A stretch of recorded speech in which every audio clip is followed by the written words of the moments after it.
Y nada, estamos grabando. ¿Qué tal, Alex? ¿Cómo estás? Bienvenido. Muy bien, buenos días Raúl, gracias.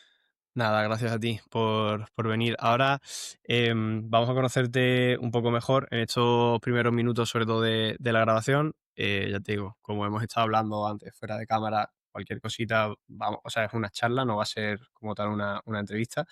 Em, Hemos podido tener este contacto gracias a Lili, así que se lo quiero agradecer, que la tenemos ahí de contacto en común.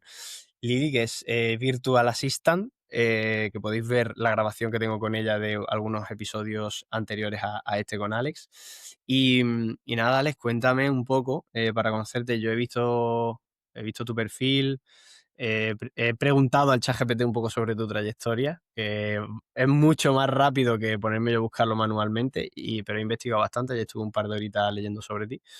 Pero quiero que me cuentes tú de primera mano quién es Alex. Alexis, cuéntame. Vale, vale. Madre mía, en un par de horas ya lo debes saber todo, ¿eh? No sé si doy para Sí, la tanto. verdad, la verdad que la investigación en profundidad del ChatGPT pega fuerte, ¿eh? Hay ¿Sí? algunas cosas que mete el patinazo, hay algunas cosas que mete el patinazo. Esta mañana, de hecho, le he preguntado, porque estoy un poco cogido de la garganta, sobre una medicina y el hijo puta me ha dicho, te la tienes que tomar 2 o 3 veces al día. Y digo, no sé yo, ¿eh? Porque mi novia, que ya se la tomaba, me ha dicho, te lo tienes que tomar una vez al día. Y yo le he preguntado al ChatGPT por si acaso, y el cabrón me ha engañado. Me he ido después al prospecto y ponía que era una vez al día, ¿sabes? Y el hijo puta me ha engañado. Entonces, por eso, al final, en estas conversaciones sale realmente la información de verdad, ¿sabes? Yo lo que me he leído de esto y, hombre, tu LinkedIn entiendo que está actualizado y bien, ¿sabes? Sí, Eso no, no no, hay no hay tanto. manera. Pero hay otras cosas que se las puede inventar, ¿sabes? Así que no sé, cuéntame tú. No, además ahora en LinkedIn estoy bastante activo. Nada, a nivel profesional, bueno, yo soy de Barcelona, estudié aquí, estudié Ingeniería Química y Economía, luego estuve trabajando en una consultora americana bastante grande que se llamaba McKinsey un par de años, donde siempre digo que aprendí un huevo, pero no era mi sitio. Y bueno, también trabajando en el extranjero una temporada, etcétera. De ahí hace ya 10 años me instalé en Barcelona, que es de donde soy, y monté Clinto, que Clinto es una startup tecnológica, una app de servicios de limpieza. Con esto yo creo que pasé por casi todas las fases del Venture Capital Startup, nacer, crecer, levantar capital, levantar más capital. Y bueno, la empresa quedó ahí un poco estancada y nos encontramos que llegó el COVID que nos pegó un tiro muy duro. Estuvimos a punto de cerrar, al final lo salvamos y bueno, se quedó como una buena pyme.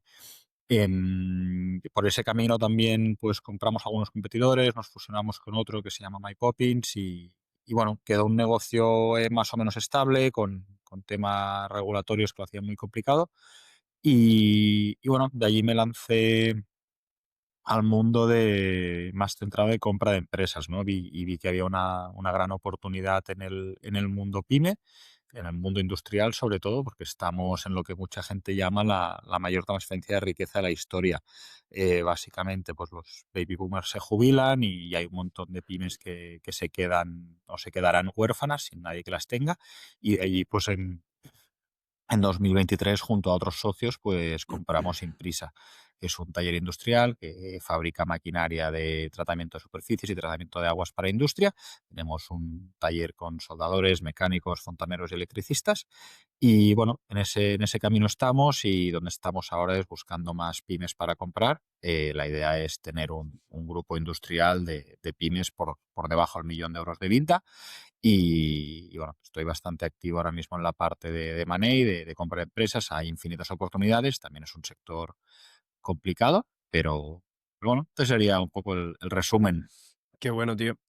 Has mencionado una cosa, bueno, has mencionado varias cosas interesantes por las que te quería preguntar, pero yo creo que de todo eso lo más interesante, yo también soy muy ansia, ¿eh, Alex? Tú me has dicho, hablas muy rápido, o sea, que tú hablas muy rápido y yo soy como súper impaciente, ¿sabes? O sea, que me viene genial que hables rápido y yo normalmente, tú sabes esta gente que dice, bueno, a lo mejor para el final, ¿no? Como que se guarda las cosas, a lo mejor, yo no, yo me gasto la bala la primera, ¿sabes? Lo que más ansia me da, eso es lo primero que me gasto, ¿no?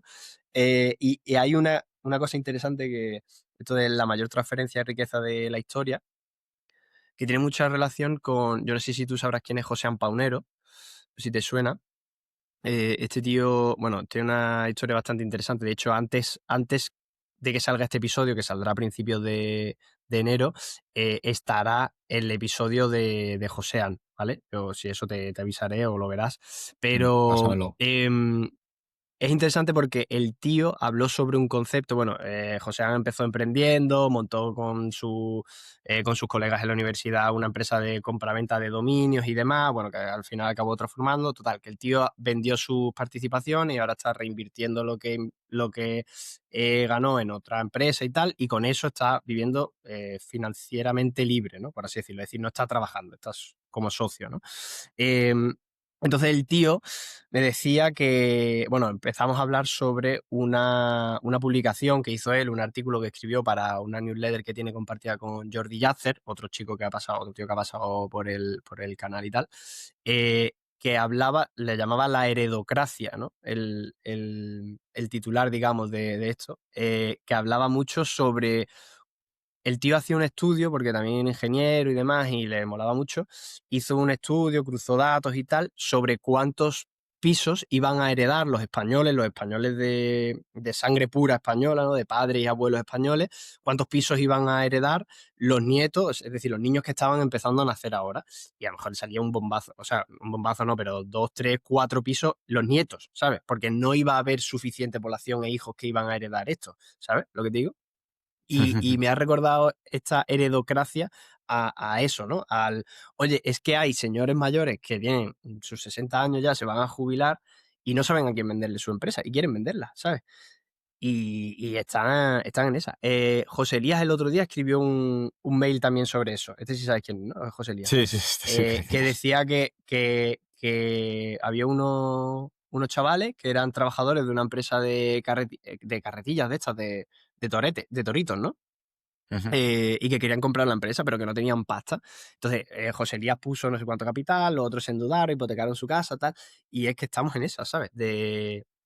Oye, que no hay gente para comprar, no hay herederos para la empresa. Y muchas veces los herederos, y tú lo verás que estás en un sector muy industrial, em, no quieren dedicarse a eso, quieren dedicarse quiero ser consultor de McKinsey, de Weiser, de KPMG, de no sé qué, super top y ya está, ¿sabes? Esto pasa mucho, ¿no? Sí, sí, sí. A ver, para las empresas sí que hay herederos, el tema es justo lo que has dicho al final, que haya herederos que se quieran dedicar a ello. Porque al final, bueno, son negocios donde a veces están muy hechos al dueño y al hijo, pues todo. Y es un tema casi demográfico, ¿no? Pues antaño tú trabajabas de lo mismo que tu padre, de tu abuelo y tu bisabuelo, y ahora, pues, oye, igual el padre tiene una empresa que vende tornillos y el hijo quiere ser médico, TikToker o vete tú a saber qué. Pero no hay también a veces en casa, pues se ha visto al empresario pues sufrir mucho, trabajar mucho, etcétera, y bueno, muchos de los hijos de estos dueños de empresa, pues ya son hijos que se han criado en un contexto económico muy, muy tranquilo, ¿no? Entonces pienso, oye, si yo pues ya me van a regalar un piso y tal, y hay dinero en casa, ¿para qué me lío, no? Pues ya tengo la parte financiera más resuelta en muchos casos. Esa era una de las conclusiones a las que llegaba este Josean con ese estudio, que decía, es que muchas veces no te va a compensar trabajar, vas a tener que dedicarte a gestionar esos 4 pisos, claro, vas a tener una mayor libertad financiera y después los rendimientos que eso te genere los va a poder reinvertir en realidad en ser socio o en participaciones de empresas, en comprar empresas, ¿sabes? Y te va a rentar mucho más, o en comprar otros nuevos pisos, rehipotecarlo y comprar otro nuevo. Entonces, vas a pasar de ser un chaval que tiene 19, 18 años, 20, vas a no tener nada, a heredar 3, 4 pisos de tus abuelos y tus padres si fallecen pronto y lo que sea. O sea, va a ser una barbaridad. Pero hay un tema que a mí me parece también curioso, que esto yo creo que es más relacionado con mentalidad y demás, que quería preguntarte, porque claro, tú al dedicarte a comprar empresas o teniendo el foco en comprar empresas así de un carácter más industrial, te topas mucho con esa problemática de los herederos no quieren coger el oficio de lo que era sus padres porque lo vean mal o porque no les parezca un trabajo digno, porque esto es como muy típico, ¿sabes? Y te lo digo desde la experiencia, si quieres luego te cuento mi experiencia. A ver, se da, pero es raro que la empresa la tengan ya los herederos. Normalmente el propietario se mueve antes porque, bueno, al final una pyme cuando el dueño se va haciendo mayor solo tiene tres caminos: o venderla, o regalarla, o cerrarla.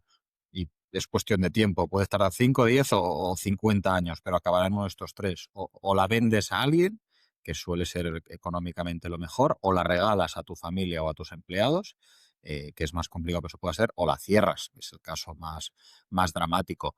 La razón por la que a los herederos no les puede interesar, a ver, en muchos casos simplemente no se han dedicado a ello, ¿no? Si tú tienes 70 años y tu hijo tiene 40 y ya no se ha metido en la empresa, ya no se va a meter.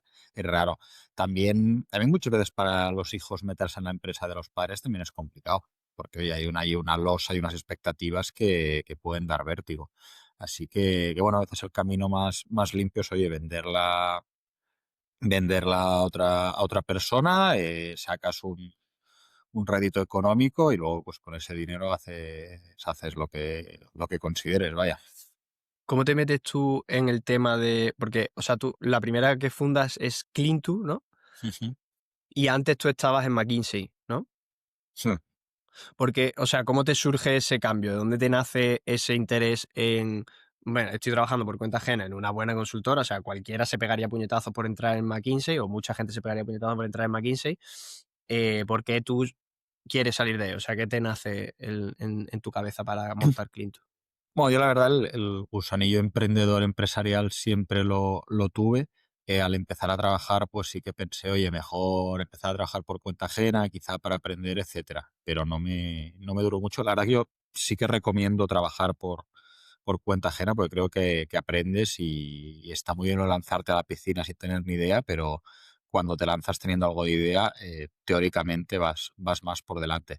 Pero bueno, resumiendo, yo siempre había tenido el gusanillo de emprender y por esos momentos, pues toda la parte de internet, tecnología, etcétera, es lo que tiraba más. Y de ahí surgió un poco. También es verdad que lo que te permite Internet es que baja las barreras de entrada a tener una empresa, porque no necesitas hacer una gran inversión en CAPEX o comprarte o alquilarte un local muy grande, etcétera, sino que al final Internet, pues oye, casi con un dominio, dedicándole tiempo a una web y algo de marketing digital, puedes empezar un negocio. También es verdad que son negocios que suben rápido y bajan rápido, que es un poco lo que vemos en Internet, ¿no? En la parte de industria que veo pues que son negocios más estables, que no subirán muy rápido, pero tampoco bajarán muy rápido. Han pasado todas las crisis y bueno, por ahí ¿Cuál son era, cosas. cuál era el modelo de negocio de Clean2?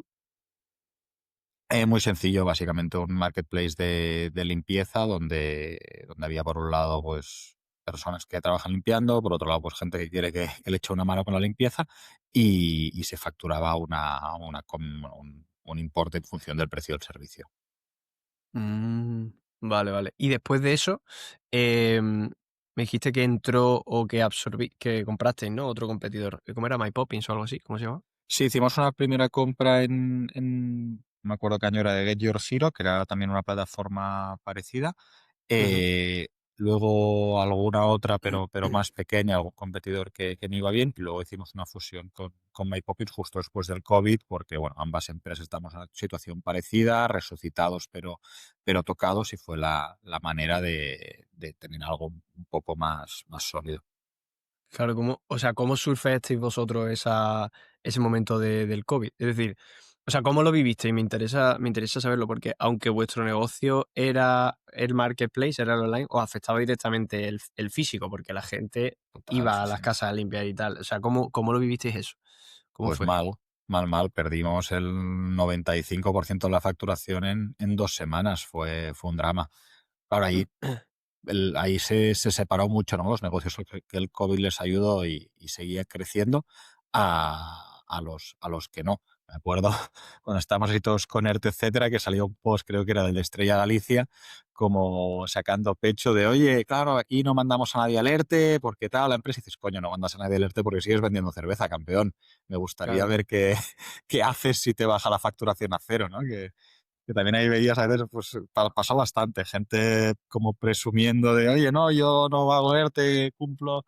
Y dices, bueno, cumples, pero tú sigues facturando. Aquí lo duro era no hacer ERTE si te cae un 95% de la facturación, que ya veríamos cuánto aguantas. Pero bueno, no, fue la verdad que fueron unos meses muy, muy duros. Sí que es verdad que estos momentos de crisis, cuando todo, yo creo que es más jodido estar en crisis cuando estás solo que cuando es algo global. porque acaba siendo como más comprensible para todo el mundo. Cuando pasas una crisis tú solo, yo creo que incluso puede ser más duro. Pero bueno, fue complicado, bueno, todo el momento es pandemia, ¿Cuánto incertidumbre, cuántos erais deudas. aquí en el equipo? ¿Cuántos erais? Aquí podíamos ser, yo creo, unos 10 o así, más o menos. Y bueno, no, pasamos 6 7 meses bastante duros hasta que empezó a reflotarse el negocio. Y, y bueno, ¿Cuál fue salimos de ahí y pa'lante. cuál fue vuestra reacción? Porque, claro, vosotros, o sea, yo me imagino, esto era un 13 o 14 de marzo, ¿no? O alguna cosa así fue que se declaró, Sí, no me acuerdo. no me acuerdo. Em, ¿Cuál fue vuestra reacción a eso? Porque si en cuestión de 2 semanas, se redujo la facturación al el 95% de lo que teníais, ¿cuál fue en ese momento la reacción? ¿Tenemos que meternos en el ERTE? ¿Qué proceso Sí, hicisteis? poco el mismo que todas las empresas. Yo creo que era algo nuevo para todo el mundo. Claro, no había ni idea. Entonces ahí había la parte de negocio, la parte laboral, proveedores, pues malabarismas, pero como cualquier otra empresa, ¿eh? No hubo nada especial o Sí, diferente no, es que bueno. o sea, te pregunto porque, yo no lo o sea, yo no estaba trabajando por cuenta, propia en ese momento, yo estaba trabajando por cuenta ajena, entonces no viví desde y bueno, y nosotros podíamos teletrabajar, ¿no? Porque éramos o sea, era una empresa familiar y tal, que lo hacíamos todo relativamente en digital y tal, y no teníamos problema. Pero te pregunto por el desconocimiento, ¿no? De cómo es el proceso de es que creo que no he hablado, fíjate, llevo 40 y tantos episodios y creo que no he hablado con nadie que haya tenido una empresa que le haya pegado un bajón en el COVID así gordo como la tuya. Y me interesa mucho saber, o sea, cómo fue el proceso, ¿sabes? Desde dentro. Ya, a ver, básicamente fue un bofetón, se te cae la facturación, pues tienes que tomar decisiones de crisis por rápido, pues hablar con... Básicamente en nuestro caso sí que fue la parte personal y ERTE, entonces pues oye, es hablarlo con quien tengas de experto en laboral y comunicar al equipo y en nuestro caso lo chungo del ERTE fue que se alargó varios meses, que sí que había negocios que, oye, un mes, 2 meses volvían y nosotros tardamos tiempo en volver. Pero no cerráis del todo Clintu porque sigue a día de hoy activa, ¿no? Sí, sí, sí, sigue. Vale. ¿Y cómo estáis ahora con eso? ¿Cómo habéis recuperado? Bien. El negocio se recuperó, se quedó un negocio rentable que va repagando préstamos, sí que tiene toda la problemática laboral bueno, que hay en todos los modelos estos de freelancers, como le pasó pues a todo el delivery de Hombre, comida, a Globo, etcétera. Entonces es algo que al final es una pelea contra la administración que desgasta mucho y que siempre acabas teniendo las de perder, con lo que son negocios bastante complicados de que prosperen en el contexto legal actual, la verdad. pero No está pensado. no acabo de entender muy bien cuál es ese problema. Fíjate que los chicos estos de Nude Project, ¿sabes quiénes son? Los de Nude Project, entrevistaron al fundador de Globo, y estuvo explicándolo porque estuvo implicado en varias reclamaciones que le hicieron de la administración por el tema de eso, de lo que estamos hablando, ¿no? Pero no entiendo muy bien cuál es la problemática. O sea, en realidad al final vuestro modelo de negocio es un marketplace y vosotros no tenéis, o sea, como no es el trabajador interno, vosotros tenéis el trabajador interno de el servicio que ofrecéis, ¿no? De esos 10 12 empleados que teníais en la parte An- administrativa de desarrollo y tal, ¿cómo? en todos los modelos de freelancers, la administración considera que son empleados tuyos. Entonces, cuando hay un desacuerdo entre la administración y tú, quien acaba teniendo razón es la administración. Entonces, es así y ya está. Es lo que ha ido pasando en todas las plataformas en España y en otros países también. Ya, qué putada, tío. Vale, y después de Clintu, o sea, ¿cómo se te ocurre pasar de este modelo de negocio a comprar, no? Porque ya es directamente ir a comprar, parte de Imprisa, ¿no? Bueno, esto viene de, la verdad que, no sé, investigando cosas, modelos, vi que había bastantes empresas en el sector tecnológico que se dedicaban a comprar empresas y entonces me empecé a plantear esto, ¿no? Y en lugar de emprender desde cero, ¿por qué no comprar algo que funcione? Esto con la tesis de que comprar es más fácil que arrancar. Luego, a posteriori, he visto que no, que montar una empresa ¿O no? siempre es chungo, hagas lo que hagas y siempre cuesta. Y bueno, la razón de terminar en el mundo industrial fue porque vi que había muchísimas oportunidades y también es verdad que el sector tecnológico a nivel de valoraciones, etcétera, pues está un poco más desmadrado, ¿no? Cosa que es fantástico si quieres vender tu empresa porque te pagan unos múltiplos altísimos, pero para comprarla pues requieres mucho capital y los retornos no están claros. Entonces, la verdad que fue un proceso bastante racional dentro de todo. Pero bueno, y luego pues empecé a mirar empresas y terminé comprando Imprisa. Después de esto yo creo que también he aprendido mucho, pues la parte de compra de pymes también es complicada. A mí me colaron varios goles en la compraventa y bueno, vas aprendiendo de cara a que no te los vuelvan a colar en el futuro. ¿Cómo es el proceso de compra de una empresa? A ver, ahí puede ir más rápido, más lento, pero la estructura siempre suele ser parecida. Tienes primero conversaciones preliminares, un intercambio de información no súper detallada, pero bueno, así más alto nivel. Si la empresa encaja, pues oye, comprador y vendedor pueden tener una o varias reuniones, ahí ya depende de lo rápido que quiere ir cada uno. Y si hay interés mutuo, deriva normalmente a una oferta no vinculante o un poco un tanteo, ¿no? De, oye, Raúl, pues yo más o menos veo, te pagaría 5. Tú dices, no, yo quiero 50. Bueno, estamos muy lejos. O 5, no, 7. Pues bueno, si más o menos ves que puede haber acuerdo, se prepara lo que se llama un term sheet, carta de intenciones, o LOI, letter of intent, que es como un preacuerdo de lo que serán los términos de la compra. Una vez firmado esto, se arranca con la parte de due diligence o auditoría, que básicamente es donde el vendedor aquí sí que se desnuda y el comprador tiene acceso a prácticamente toda la información de la empresa. Y es un proceso que puede durar, a ver, acaba durando 2, 3 meses. A veces sí que es verdad que se puede hacer. O sea, todos estos plazos pueden hacerse desde muy rápido hasta eternos. O sea, una empresa sí que alguna vez que la puedes llegar a comprar en 3, 6 meses, lo habitual en una empresa de este tamaño es que acabes tardando 9, 12 meses o incluso más. Pero bueno, la parte esta de auditoría, due diligence, básicamente el comprador revisa todo lo que le han dicho, ve si es verdad, ve si hay muertos fuera debajo de la alfombra, etcétera, y si todo sale bien, se prepara lo que se llama el contrato de compraventa o SPA. Que entonces es un contrato mucho más largo donde se regula todo lo que será la transacción con un montón de términos legales, abogados por el medio, etcétera. Y si todo esto llega a buen puerto, ha pasado ya fácilmente 8 o 9 meses, se firma el acuerdo de compraventa y se cambia el dueño. Y ya depende de lo que pasa a partir de ese día, pues ya depende de lo que se haya regulado, ¿no? Normalmente al vendedor se le suele pedir un tiempo de permanencia para la transición del negocio. Este tiempo, pues dependiendo del comprador, puede ir desde meses hasta años. Y ya está, la empresa tiene un nuevo dueño y a seguir trabajando para que crezca. Así, ¿Y así cómo? muy rápido, pero son procesos muy Sí, intensos, muy, no, no, me muy imagino. emocionales Que y sobre todo para el vendedor, ¿no? Porque al final se está desprendiendo de lo que ha sido su ya. bebé en muchos casos durante muchos años y una negociación de estas puede ser muy dura y muy emocional. Uy, A ver, dame un segundo que se te me has quedado se me ha quedado frito. congelado, ¿no? Sí, porque, joder, Sí. tío, me pasa mucho. No sé si lo tengo que configurar eso. Tengo puesto lo de que se me cambie la interfaz de blanco, de oscuro a claro, ¿sabes? Y cada vez que Ah, estoy en una videollamada, pum, me pasa eso. sí. Me ha Mm. saltado ahora a la de, pero bueno. Que te iba a preguntar, ¿y cómo, o sea, el primer contacto de voy a ir a esta empresa a comprar esta empresa, ¿cómo lo haces? ¿Hay también alguna especie de marketplace donde tú puedas decir, vale, aquí hay gente vendiendo su empresa, ¿sabes? ¿O cómo te enteras de eso? Sí, de hecho, bueno, hay un marketplace que justo estuve con él la semana pasada, se llama Digly, que está bien, donde se anuncian empresas y puedes verlas.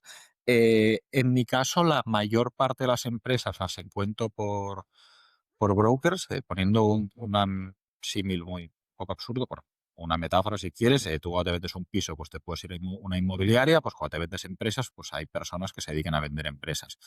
Y allí es donde encuentro la mayoría. También es verdad que yo desde hace unos meses estoy muy activo en LinkedIn y me llegan bastantes directamente por LinkedIn.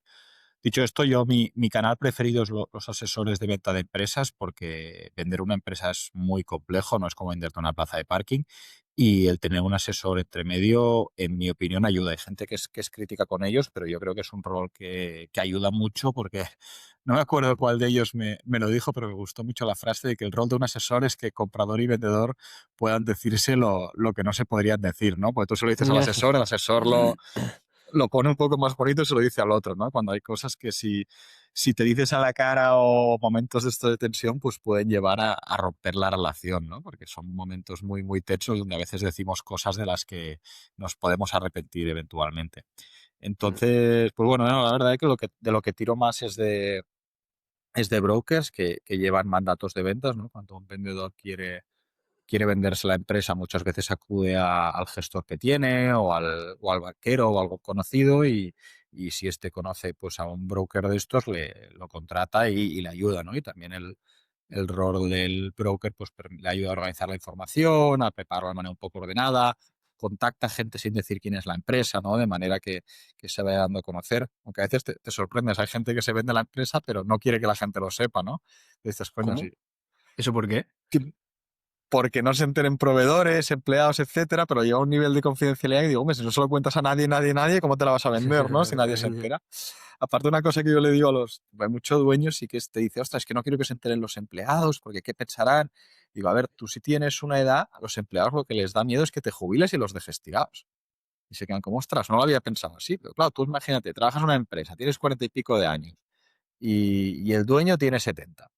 Tú piensas, joder, este tío, ya no te digo si le da un infarto o le atropella un autobús, que también puede pasar, pero piensas, joder, si este tío me jubila, yo me quedo en la calle un día para otro y ¿qué hago? ¿No? Entonces, oye, el decir, no, no, la empresa se va a vender, habrá un nuevo dueño, pues a los trabajadores también les dará tranquilidad. Igual con los proveedores a los clientes. Tú tienes un proveedor que ves que el dueño se va haciendo mayor y no hay nadie detrás, y piensas, joder, igual este tío me deja tirado un día.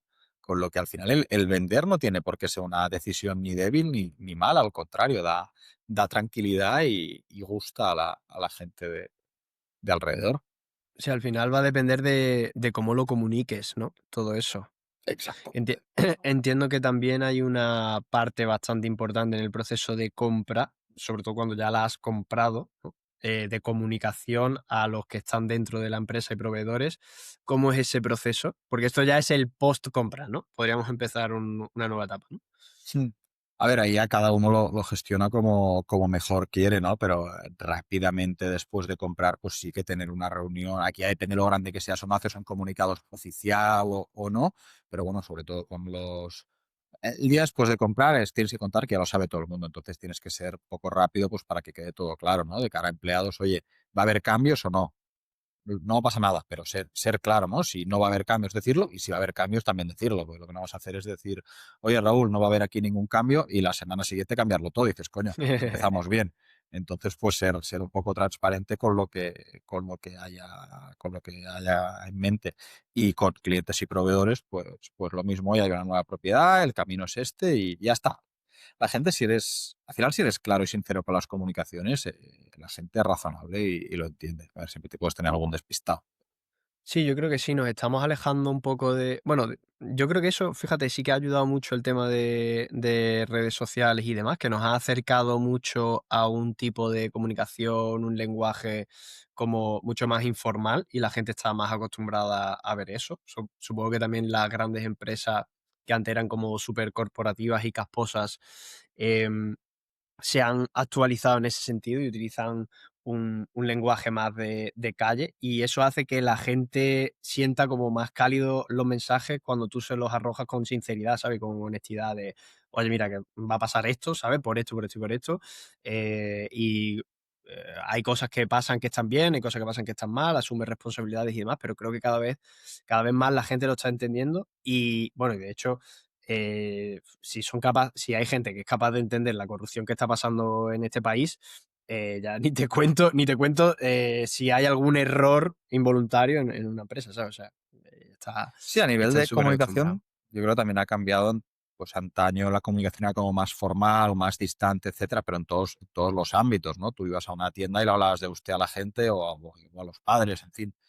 Y pues yo creo que al final la comunicación en el trabajo acaba siendo un reflejo de la sociedad.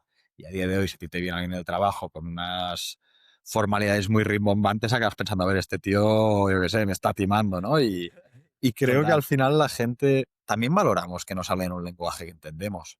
Pues si Mm. yo vengo aquí y te empiezo a hablar en un lenguaje muy complicado, usando palabras que Bueno, no entiendes, etcétera, pareces es que que parece conectas. que te estoy enganchando. Sí, No, al es que final es conectas con la gente, conectar, ¿sabes? es tal cual, conectar con la gente que te escucha, ¿no? Es como si le hablaras en el Sí. mismo idioma o en otro, ¿no? Si yo te empiezo aquí a hablar en chino, por más voluntad que le pongamos, bueno, no sé si sabes hablar chino, pero, pero vamos, no nos entenderíamos. No, total, total. No, sí, es eso. Bueno, mira, fíjate, de hecho, yo que soy de Málaga, que vengo de Andalucía, allí tendemos a comernos muchísimo las palabras.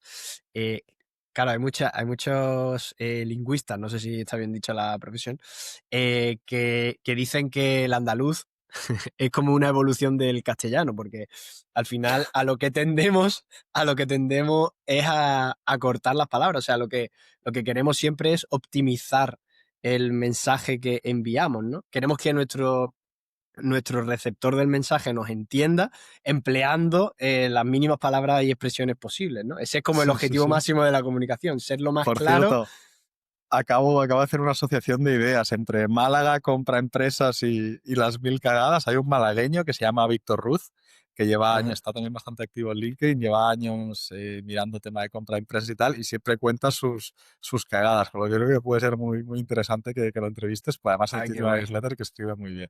Así qué que guay, qué ahí, guay. ahí te lo dejo para el futuro. Hostia, pues le escribiré y bueno, no sé si por LinkedIn o tal, Sí, lo te lo puedo buscaré presentar, si no, sí, sí. lo traeré porque pueden salir conversaciones chulas. Pero eso, tío, que al final, o sea, es tema de comunicación, ¿sabes? Que la gente sienta que está hablando con una persona y no con un robot. De hecho, Tal yo cual. creo que ya está, no sé cómo lo gestionas tú cuando haces las compras y demás de las empresas, pero es como que ya está muy lejos esa situación de alguien ha comprado la empresa y no sabemos quién es como un desconocido. Esto ya no pasa, ¿no? No, yo creo que es más o menos. A ver, yo tampoco es que haya comprado aquí un montón. Hay gente que. O sea, de hecho, sí que en Clean2 hicimos varias, pero a nivel industrial solo hemos hecho Imprisa. Tenemos alguna bastante cercana para 2026, pero que tampoco es que sea ni mucho menos un experto. Y de hecho, hay gente que ha hecho muchas más y sabe mucho más que yo. Pero bueno, en general, cuando hay una transacción de este tipo, al día después de firmar ya se sabe. Sí que es verdad que no siempre se saben importes ni condiciones económicas, pero a nivel de quién es el comprador, etcétera, sí que siempre se Claro, sabe. eso sí.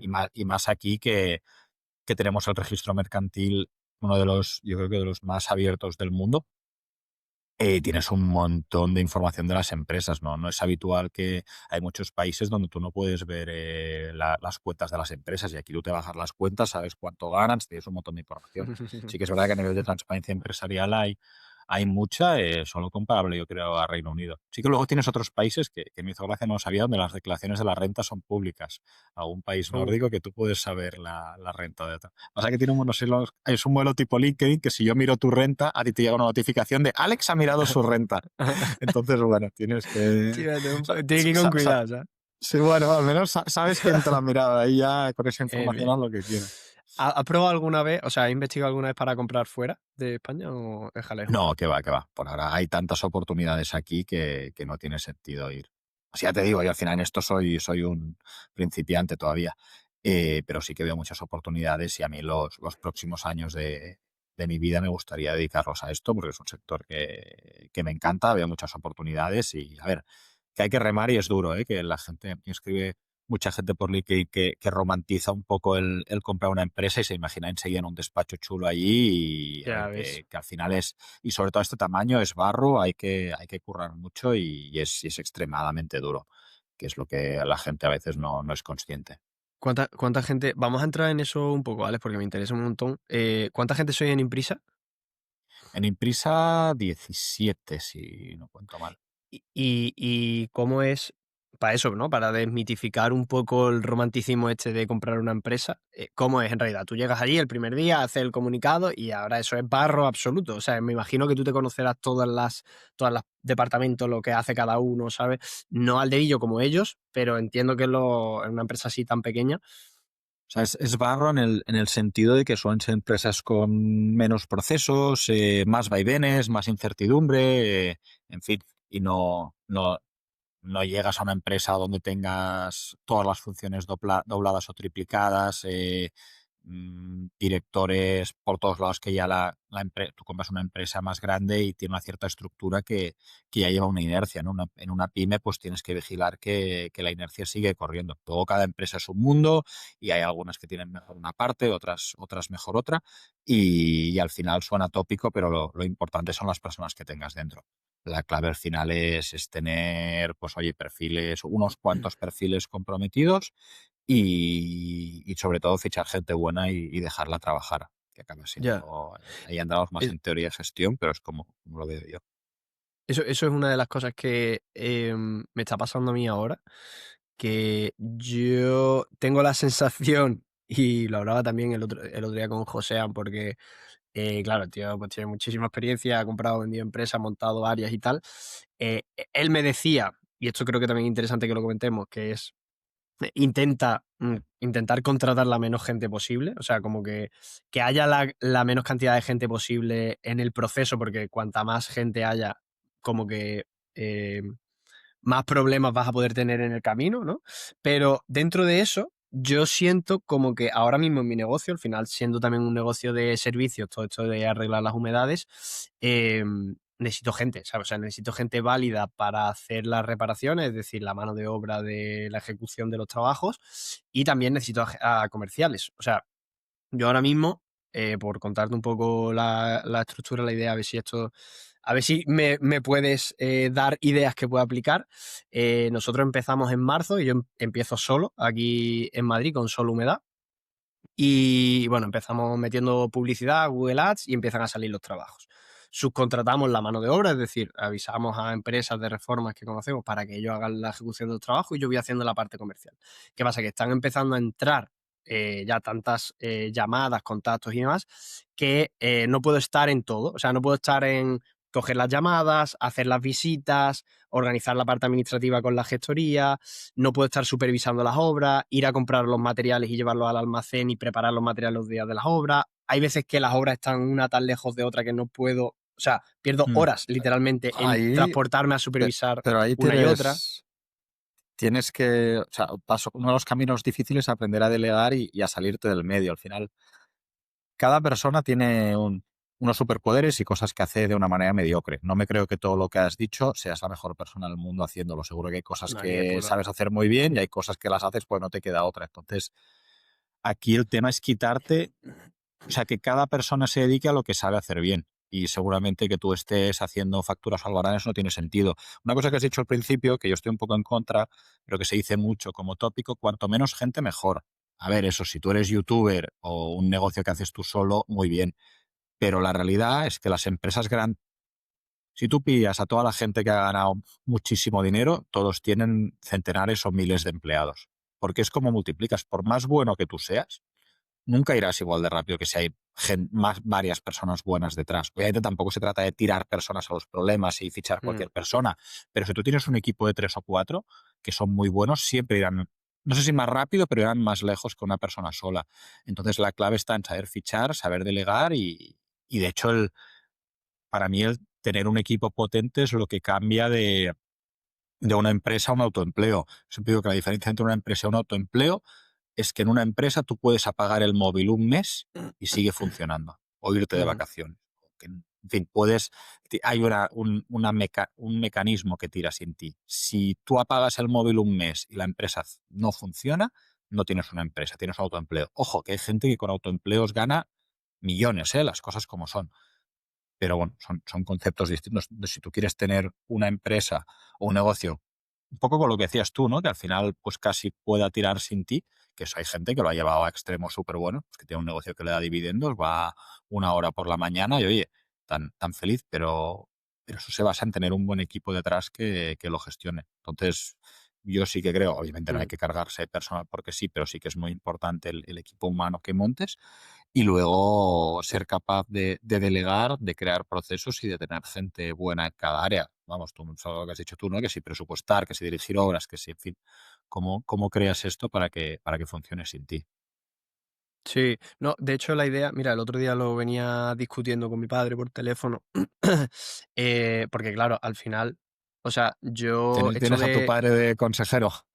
claro, un poco porque él, o sea, él lleva Ah, está haciendo el muy bien, tema sí, sí. de las humedades veintitantos años, entonces todo lo Ujú. que tengo de dudas técnicas de humedades, él ya lo ha hecho. O sea, todos los problemas que yo voy a vivir de contratar a alguien ya lo ha vivido él, de encontrar un buen comercial ya lo ha vivido él, ¿sabes? Entonces es como súper fácil. De hecho, es un poco la historia de esta empresa, ¿no? Yo monto la empresa aquí en Madrid, yo estaba antes trabajando por cuenta ajena y era administrador de finca, yo estaba como administrador de finca. Y yo veía un montón de humedades en las comunidades de vecinos, en las casas de los propietarios, ¿sabes? Y le decía a mi padre, papá, estamos haciendo el gilipollas, o sea, relacionándolo un poco, ¿no? Con ese estigma de, ostras, es que no es glamuroso trabajar en un oficio o en un sector industrial o en un sector de obras, ¿no? No es glamuroso, es verdad, pero es mucho más rentable. Y digo, coño, estamos haciendo el gilipollas aquí, yo trabajando por cuenta ajena, ganando 1.600 pavos al mes y, y no montando este negocio aquí en Madrid, que hay, le pega una pata a la piedra y entre el 40 y el 60% de los hogares aquí en Madrid tiene humedades, ¿sabes? O son antiguos y Mm. tal. Ah, y también Entonces lo que empezamos. dices del... Perdón, perdona.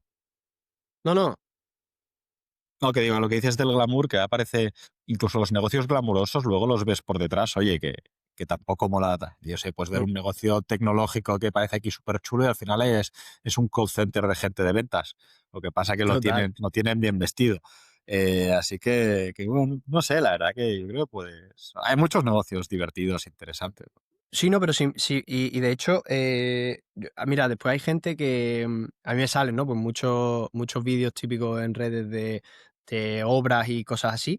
Y hay unos, tío, que creo que son de Canadá, no sé si te habrá saltado alguna vez, que es uno que se dedica a cortar las tablas que van en las construcciones y tal. Y es ese y el colega, y le va diciendo, dame, y es un puto máquina. Y le dice, dame aquí, no sé cuánto, se lo dice en pulgadas, dame 27 y después le tiras para abajo en diagonal, así como latinoamericano, y le tira 7,5 y el tío así, le pega un recorte con tal, pum, se la tira para arriba y hace el nota, pum, y la encaja como si fuera una pieza del puzzle. Y dices, tío, eso es la puta maestría de ese trabajo, ¿sabes? Sí, Y, sí, y sí. al final, tú dices, no es glamuroso, pero es impresionante ver cómo la gente trabaja así, ¿sabes? Y tú contratas a alguien así y dices, coño, eh, a ver. Hostia, se me ha quedado otra vez congelado, ¿no? Y tú contratas y dices, coño, es que confío 100% en esto, ¿no? Entonces, ahí, a ese punto es al que yo quiero llegar. Y por supuesto, yo me quiero desligar totalmente de la operativa del autoempleo. O sea, yo sé que al final un negocio cuando es rentable es cuando funciona solo, cuando tiene un sistema que no depende de una persona en particular. Es decir, que si yo me voy mañana, si tú quieres comprar la empresa, Alex, por ponerte un ejemplo, mañana, lo primero que me vas a preguntar es si yo puedo pagar el teléfono un mes o no, ¿sabes? Eso Porque se ahí es llama donde el test del autobús, no sé si lo has escuchado. Es no. qué pasa si te atropella un autobús. Al final, a ver, parece una gilipollez, pero que también a veces no lo quieras, pero a veces pasan desgracias. Sí, sí. Puedes tener un accidente en coche o en moto, puedes tener, yo qué sé, o esquiando, lo que sea. Pero bueno, ahí hay que pensar, pues eso es, de hecho, en muchas pymes la principal contingencia es esta, ¿no? Que dependen de pocas personas. Después por eso muchas veces se compra la empresa y uno de los acuerdos es que el CEO o el dueño se mantenga como CEO, ¿no? de la empresa. Sí, a Esto ver, pasa aparte que mucho, ¿no? piensa que tú cuando compras, aunque hayas hecho todas las auditorías y bla, bla, bla, como mucho sabrás, yo que sé, un 10% del negocio. Y el que Claro. vende sabe un 120. Y ahí es donde te la pueden estar colando como me pasó a mí. Y tú no aprendes de verdad el 100% de la empresa hasta mucho tiempo, seguramente años después de haberla comprado, porque ahí me encanta mucho una frase que dice, oye, tardas 2 años en aprender el 90% de un negocio y 5 años en llegar al 100%. Pero esos 2 años ya puedes llegar a ser razonablemente bueno, etcétera. Esto, la curva de aprendizaje es así, ¿no? Sigue esa distribución, ¿no? De ¡vup! Y de Creo que repente, sí. cuando llega al infinito, es como que los primeros Claro, claro. etapas aprenden muchísimo y es como ¡fu! A la locura. Es esta sensación como cuando estabas en el colegio y estudiabas mucho un examen, los 5 primeros horas que estudiaba decía, va, voy sobrado, y si estudiabas 2 o 3 Pero, más decía, mierda, no sé nada, se me ha olvidado bueno, todo, ¿sabes? esto Era es un poco esa la sensación. curva de Dunning-Kruger, no sé si la conoces, que al Ajá. final cuando empiezas a saber algo te piensas que sabes mucho y cuando sabes suficiente te das cuenta de que no sabes De nada que no sabes porque, nada. porque desbloqueas y ves que hay mucho más detrás, ¿no? Que por Sí, aprender. acabas teniendo como un poco esa visión, ¿no? De hecho, esto me está pasando un poco ahora, Alex, porque es como que... O sea, ahora mismo tengo una sensación como de estar súper perdido, ¿sabes? La empresa está empezando a ir bien ahora. Nosotros, para que te hagas una idea, el- es muy estacional el tema de las humedades. De ¿Sí? octubre a marzo, sí, porque de octubre a marzo, con la temporada de lluvias, el frío y tal, es cuando más humedades salen. O sea, es cuando más, Ah, no sí. es cuando más humedades salen, es cuando más le afecta a la gente, que son dos cosas diferentes, ¿vale? Es decir, Ah, a la gente le empieza a oler los armarios a humedad, empiezan a ver con las lluvias que se le empapan los muros, que le filtra, que le salen hongos. En verano no, como en verano el clima es más seco, pues vale. las humedades, Ostras, la- no lo hubiera pensado en el tema de la sí, estacionalidad, la verdad. las humedades se secan un poco más y la gente tiene sensación de que se les ha arreglado, pero no se les ha Mm, arreglado, es simplemente que Está se ahí. está secando. Vale, vale, Exacto. vale. Los muros, los materiales de construcción son porosos. Entonces es como si tú pones una esponja en verano al sol, se te seca en mediodía. No, claro. En invierno, si tú tienes una esponja y la pones en la ventana, al final del día a lo mejor se te ha secado por el frío y se te ha congelado la esponja, ¿sabes? Pero no se te ha ido la humedad. Entonces esa es un poco la sensación y por eso existe más esa estacionalidad. Pero yo tengo ahora esa sensación, ¿no? De marzo a aquí, ahora a principio de diciembre, ha estado súper bien, porque este primer año hemos facturado unos 60, o sea, a día de hoy creo que eran 66.000 euros lo que habíamos facturado para haber pasado el primer año en la primera etapa. Mi objetivo para el año que viene, porque lo vamos a hacer como de marzo a marzo, ¿sabes? Por la estacionalidad, es intentar empezar ya a meternos en los 300.000, pero claro, necesito apoyarme en esas palancas, ¿no? Y estoy en la situación ahora de, vale, si quiero que esto sea escalable, tengo que empezar a apoyarme en gente, que sea un buen comercial que haga las visitas, buenas empresas de reforma a las que les pueda delegar, enseñar y delegar los trabajos, pero es que es lo que decías tú antes, que cuesta trabajo encontrar a gente que haga las cosas bien, ¿sabes? Las que pueda como confiar y delegar, porque tú imagínate, la obra, no sé si la has trabajado alguna vez, pero la gente llega y no te deja las cosas limpias, no prepara tal para que no se te ensucien los muebles. eh, si tú no estás ahí atento, aunque le hagas un paso a paso en papel de, oye, esto es el paso a paso que tienes que seguir y mándame fotos de cada... Se le olvidan, pasan, no sé qué, salen a fumar, se van a desayunar, no sé qué. Es como, hostia, cabrón. O sea, me ha pasado, tío, me ha pasado de estas últimas semanas que han sido bastante tochas, en las que por primera vez he ido llevando 2 obras en paralelo, ¿vale? Esto ha sido un puto caos. Hasta ahora hacía una obra, cuando terminaba esa obra, agendaba el siguiente cliente. En esta dije, bueno, como he encontrado un par de empresas, pues voy a hacer dos obras, 4 obras, dos y dos en paralelo, ¿vale?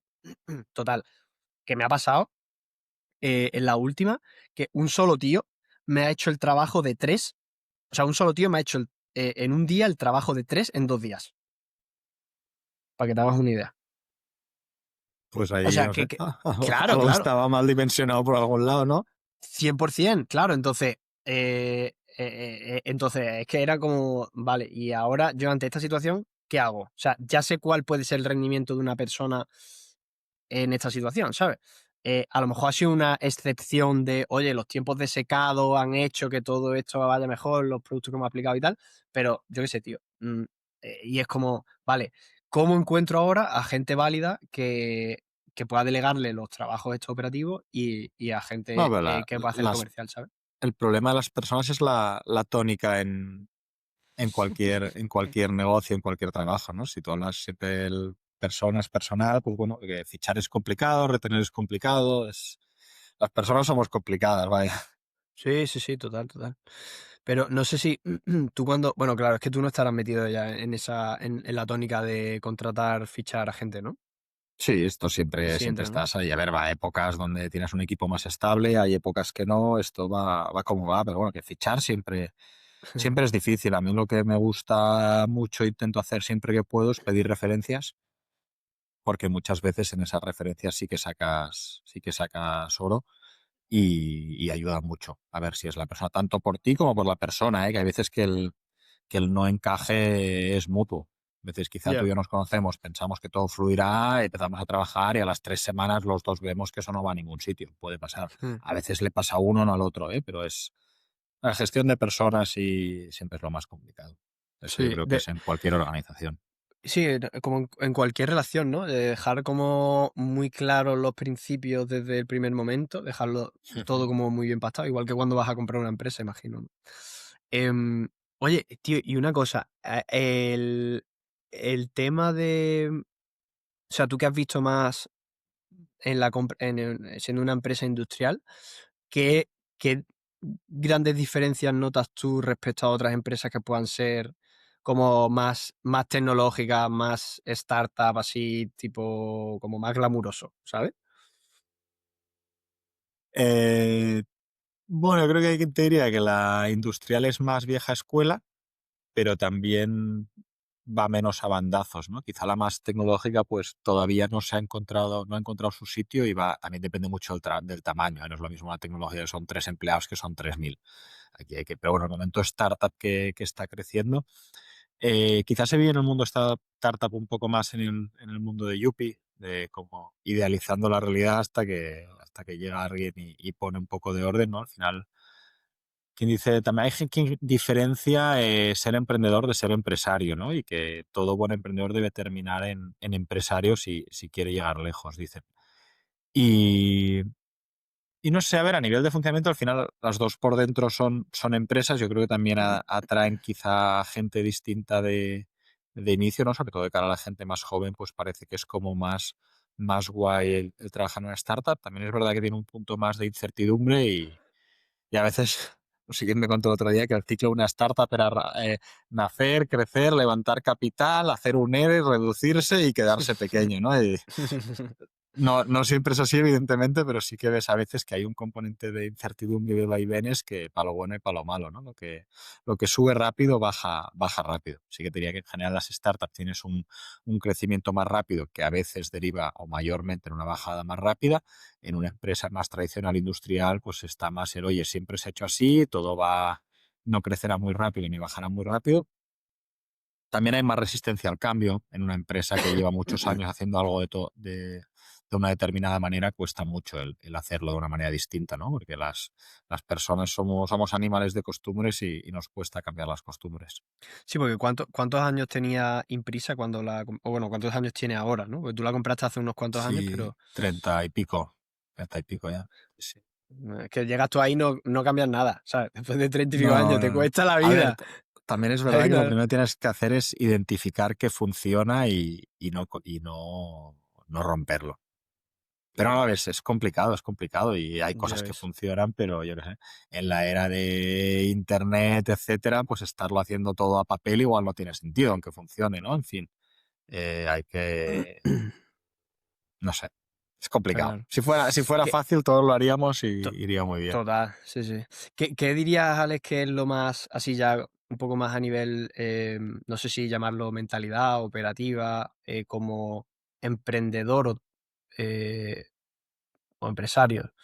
em, ¿Qué dirías que es lo más complicado de tu día a día? ¿Sabes? De tu perfil, de tu persona ahora mismo.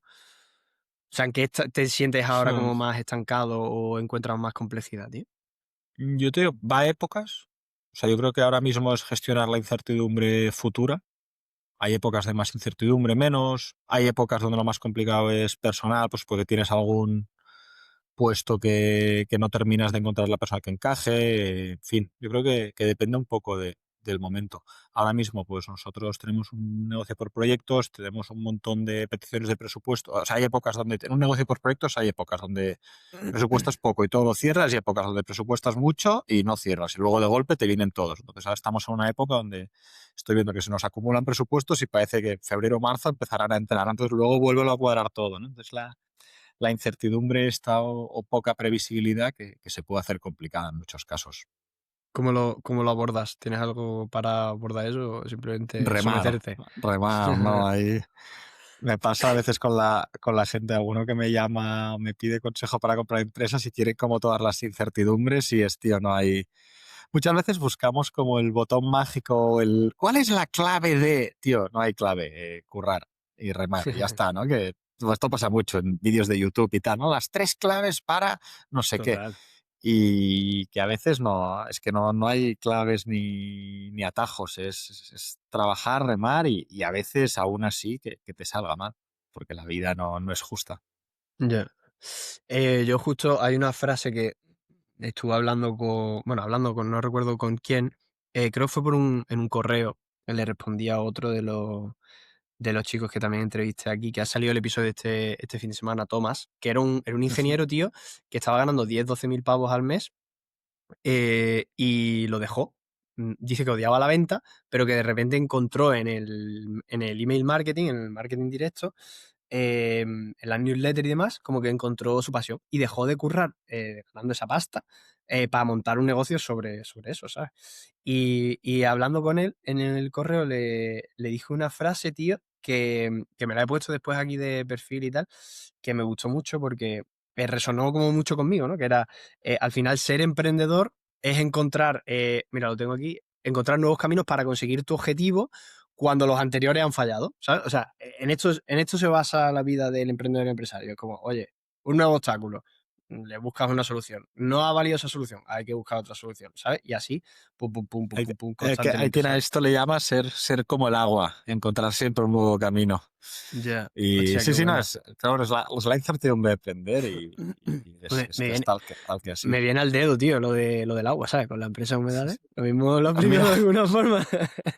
no lo Lo había mismo lo pensado, aplico pero mira, ya tienes ahí nuevo marketing. de alguna forma, tío. Sí, sí. No, no, la verdad que con el tema de la humedad hay mucho.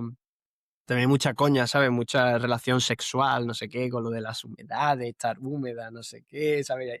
Se encuentra de todo, ¿sabes? La gente. Bueno, pues con mucho cachondeo. Vale, tío, nos estamos acercando a la hora, que llevamos ya casi una horita hablando, y te tengo que hacer la pregunta. ¿Cuál dirías, Alex, que ha sido tu mayor cagada emprendiendo?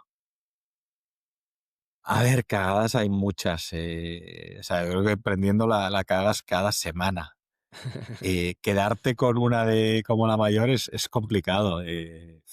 Yo creo que he hecho cagadas con socios, cagadas al comprar la empresa. Tío, me cuesta sacar solo una. En Imprisa, por ejemplo, yo creo que en Clintu la mayor fue escoger mal el sector, porque Vale, subestimé algo que me decía todo el mundo al principio, oye, te van a desintermediar, etcétera, y la verdad es que pasaba mucho que te desintermediaban los dos del marketplace y perdías el negocio. Y en Imprisa la mayor fue no... Y yo creo que fue bueno, la falacia del coste hundido, que es que cuando llevas mucho tiempo invertido en algo no te echas para atrás. Y al final de la auditoría había muchas banderas rojas o banderas amarillas y no fui lo suficiente estricto con ellas, ¿no? Porque ya llevas tanto tiempo invertido. Y creo que son, bueno, como todas las cagadas aprendes, ¿no? Para el total. futuro. Total, total. Bueno, tío, pues gracias por compartir lo que siempre al final es jodido volver a recordar esa mierda, pero ¿cómo saliste de eso? O sea, ¿cómo las abordaste Pues tú? remando. Remando. Es que no hay atajos, es lo que te No digo, te, remando y remando, no, ya está. Y no te queda otra. volviéndote a levantar, Tío, te caes y te levantas. ¿cómo? O sea, mira, esto ya igual vamos a tocar un poco tema de mentalidad, pero me interesa muchísimo porque una de las cosas que yo más siento desde marzo que empezamos con la empresa aquí, además estando yo absolutamente solo, sin socios ni nada aquí en Madrid, nada, porque mis padres están, o sea, si fuera que mis padres los tengo cerca y mi padre me va contando y me va llamando por teléfono, sí, pero al final ellos están en Málaga y yo estoy aquí en Madrid, ¿sabes? Y una de las cosas que es real, que lo lees pero no lo vives hasta que lo eres, es que es como súper solitario, ¿no? Este camino del emprendimiento, aunque incluso tengas socios, ¿no? Que puedes llevarlo y tal, pero después cada uno tiene sus problemas en casa, te los llevas al trabajo, cuando estás en el trabajo estás pensando en los problemas de casa y cuando estás en casa estás pensando en los problemas del trabajo, ¿no? Em, ¿Hay rutinas o cosas que hagas tú en tu día a día que te ayuden a lidiar con todo esto? Eh, yo creo que lo que te ayuda a poder lidiar es pasarlo y hacer callo. Y ya está. O sea, yo creo que cosas que me estresaban hace 3 años, pues ahora no me estresan, pues porque una vez las has vivido, pues la segunda, tercera, cuarta, octava vez que vives algo, pues lo llevas mejor. Más allá de vivirlo, que es la mejor manera de superar tus miedos o problemas, en como quieras, así que a nivel de rutina de salud, pues lo típico, ¿no? Tener tiempo para descansar, hacer deporte, pasar tiempo con tu familia, amigos, en fin, esto al final tampoco te descubro nada, son las cosas que todo el mundo dice y porque la verdad es que funcionan. Yo sí que intentar pasar tiempo con familia, amigos, hacer deporte, todo esto, pues es importante. Y mira, como rutina que quizá llevaría peor es intentar tener más hueco en la semana para frenar y pensar. Porque creo que también uno de los errores es estar tan en la vorágine como corriendo, corriendo, corriendo, que a veces nos olvidamos que cuando sacas el mayor rédito a veces es parándote a pensar. Tener un Sí. día sin reuniones o un tiempo para estar. Porque a veces cuando tienes esa página en blanco o ese tiempo para pensar es cuando de golpe te viene el... Por eso a la gente se les ocurren las ideas en la ducha o caminando, o en fin. A mí, por Sí, ejemplo, sí. pasear a mi perra es algo que me gusta mucho y me da mucha paz. Y Es que a ver, cada después uno ahí tiene. paseando, tío, yo creo que es una de las situaciones. Paseando sin ir mirando el móvil, ¿sabes? Y el Sí, Instagram y tal.